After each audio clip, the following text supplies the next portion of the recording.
everyone, we are Group 5. Today, Sharon, Chenlu, Yang, and me will talk about risk quantification.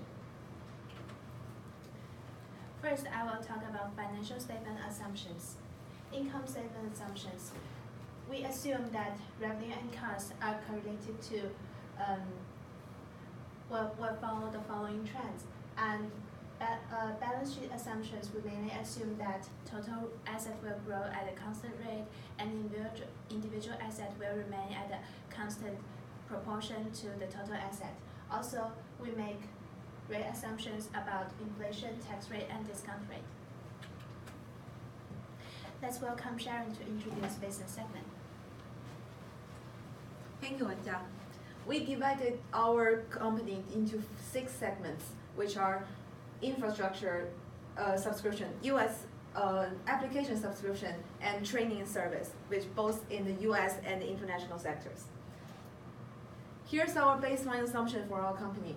We estimated our company value to be 28 billion and our 5-year revenue compounded annual growth rate to be 7%.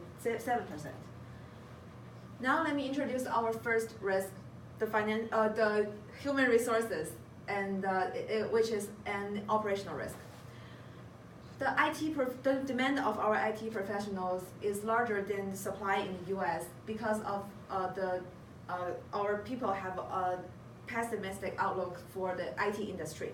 So Red Hat will have difficulties to attract IT talents. There are 3 scenarios which are optimistic, pessimistic, and very pessimistic. US infrastructure and the US application subscription will be affected by this risk event. And there are 2 variables will change to this risk, which are employee hired and average salary of an employee. In the pessimistic scenario, which is 15% of our likelihood, we will have 3 main impacts. There will be 20 fewer new employees in year 1 to year 5 in US infrastructure segment.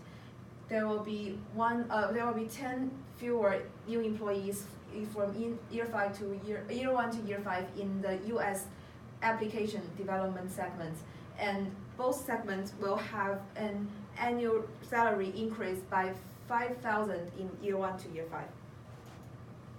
After we run our chart in the model, we can see that the percentage change is not that much, and it will be a rather small change in our company value. So the human resources shock does not have a great impact on the company value because the decrease of our new employee hired and will offset the downside effect of the raise in the annual salary. The second risk is technology, which is also an operational risk. Virtual machine is an infrastructure offering in our company which sends unencrypted data. External hackers will try to steal the data by attacking these virtual machines. So there will be 2 segments that affected by this risk event, which are US infrastructure segment and international infrastructure segment. And 3 variables will be affected, which are one-time legal costs, one-time R&D costs, and the loss of existing customers. In the credible worst-case scenario, which are 5% of happening, 5% likelihood of happening, there will be 2 billion one-time legal costs for both international and US infrastructure, and to patch this virtual machine and to make it better, we will add 5 more patches, which will cost 5 million R&D for US segment in year 1 to year 5, and 5 billion R&D for international infrastructure segment in year 1 to 3. Our customer retention rate will greatly decrease in year 1 to year 3 by 20%. And 10% in year 4 and 5% in year 5. After running this shock, we can see that there will be a dramatic change in our company value, and they will decrease more than 40%. So we can see that the data breach is devastated to a data breach event is devastated to our company. Now let's welcome Wenjia to talk about economic risk. Hi everyone, now I will introduce economic risk. I will begin with the assumptions. We have two assumptions. First, we assume that total asset grows at a stable rate. Second, we assume that economic condition is positively correlated with key variables. That means when there is an economic downturn, the shocks of these key variables is negative. We assume that there are three scenarios: optimistic, pessimistic, and very pessimistic, other than baseline. We assume that all 6 segments will be affected. Our ultimate goal is to calculate the segment value, which is dependent on the following variables: customers subscribed, average retention of customers, and employee hired, and so on. Now I will introduce the pessimistic scenario. When there is an economic downturn, Red Hat will lose its customers, fire employees, and cut its research and development expenses. We also assume that government will lower its tax rate to boost economy. We assume this scenario happening likelihood is 15%. We come up with the following impacts. First, customer subscribed each year number will decrease. Also, customer retention rate will decrease. Newly enrolled employee number will decrease. Also, employee retention rate will decrease. Red Hat will cut research and development expense by 150 in year 1 and 2. Also, government will boost the economy by decreasing the tax rate to 16% from year 1 to 3. After running the shocks, we come up with the following consequences. Application international segment is the most heavily hit, while infrastructure US segment is the least hit. After the shock, infrastructure US segment to the company value proportion increased to 54%, while infrastructure international segment, its proportion decreased most significantly from 29% to 24%. Now, let's welcome my teammate to describe the strategic risk. Thank you, Wenjia. Now I'd like to talk about the supplier risk. Because Red Hat uses the software and hardware from the third-party enterprise. So we assume that maybe one of our main Linux software supplier will raise their price in 2013.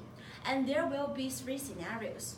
Because this supplier only offers the software and hardware, and there are infrastructures. So it will only affect the segment of infrastructure subscription US and international. And there are 4 impacts: the cost of subscription, selling price, number of customer, and additional one-time R&D cost.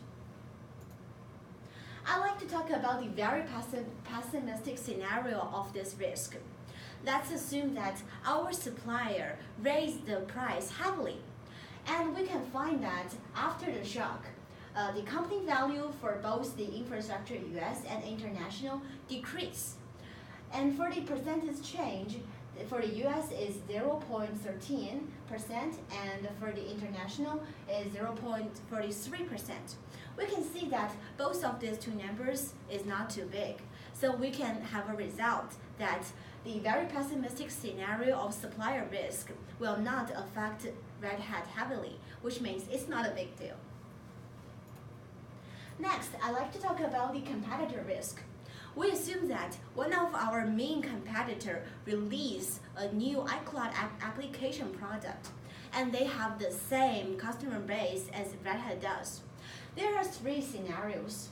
Because this product is an application, so it will only affect the application subscription US and international. And there are 4 impacts: the selling price, number of customer, additional one-time R&D cost, and additional one-time SG&A cost. I want to talk about the optimistic scenario. It's very interesting. Why the competitor risk can give us an optimistic effect. Let's assume that our competitor's new product has a big problem, a big quality problem. And this And this means they will highlight the reliable and stable of our product, which means they will help us to attract more customers. We will earn more money. We can see that after the shock, for the company value of the application US and international, the company value of both of them increase. And the percentage change for the US is 1.2% and international is 1.4%. We can see that these two numbers is bigger than the last one, right? So we can have a result that the optimistic scenario for the competitor risk have a good impact for the Red Hat.